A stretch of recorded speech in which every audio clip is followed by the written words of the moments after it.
you throw me like a pen? Yeah. The world's thickest Sharpie? You are hilarious, huh? What's going on? Welcome back to the First Time Homebuyer Series. This is episode 5 where we talk about, you found the unit, now what? How do we submit an offer?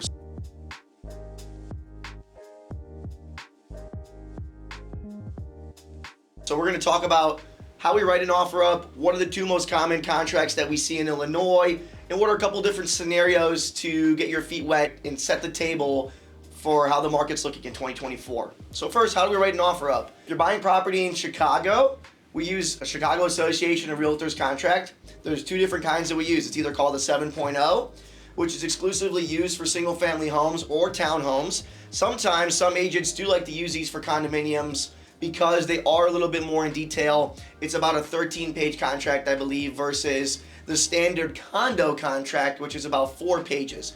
It's more concise, quicker to use, and specifically it's only used exclusively for condos. Those are the 2 biggest contracts we see in today's market. What are some different scenarios that we're gonna be exploring, and then how are we gonna formulate the offer based on that? So the offer, basically on the first page, we're gonna talk about, the address and the specifics to the unit.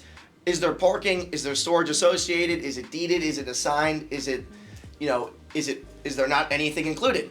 What's the price? What are we going to be doing with earnest money? How much are we offering? Are we going to bump it after we go through attorney review? And when's our closing date?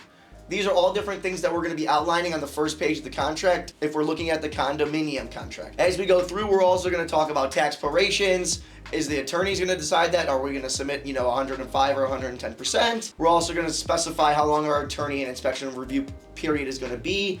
Do we have any contingencies that we're bringing to the table? Does your client have, or you the buyer, have real estate that they need to sell prior to purchasing this? All these different things are stipulated in a contract, and a good broker will walk you through these different parts of the contract. Depending on how new the property is to market and how hot it is, these different pieces of the contract become extremely important. For example, if we're looking at a property that just came to market, you're going to want to submit an offer with as little contingencies as possible to make it as attractive as you can, especially if there are multiple offers on the table. Eliminating inspection, appraisal gap coverage, non-refundable earnest money. These are all examples of, fluffing a contract and making it look better than, if a property had been stale or on the market for a super long time. Other things that we can include in contracts to make them more attractive, as is riders, escalation clauses. An escalation clause basically is used in a multiple offer scenario where if you think other people are bidding, you're offering to go higher than their bid up to a certain amount. For example, if you want to go $2,000 over the highest offer up until $210, that's where you cap out. So really you're kind of capping out at $212. This is something that's used in a bidding war, and there are pros and cons. A pro could be that you're showing the seller that you're willing to gamble and go higher than what you originally are comfortable with, but the con is that you're only willing to go that high if someone else is just as interested.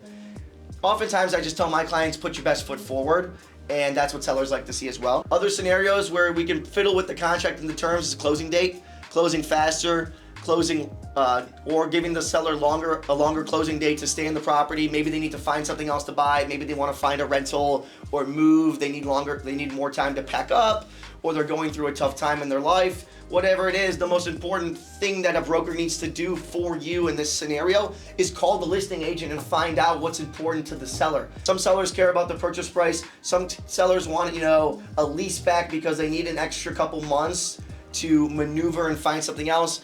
All these things you will find out if you just communicate with the listing agent and are respectful and find out, what's going on in the scoop. A good broker will always do that, but apparently I think the statistic is 99% of brokers actually don't call the listing agent when they submit an offer, which is strange. One of the last most important pieces of the offer, and we talked about it previously, is the team.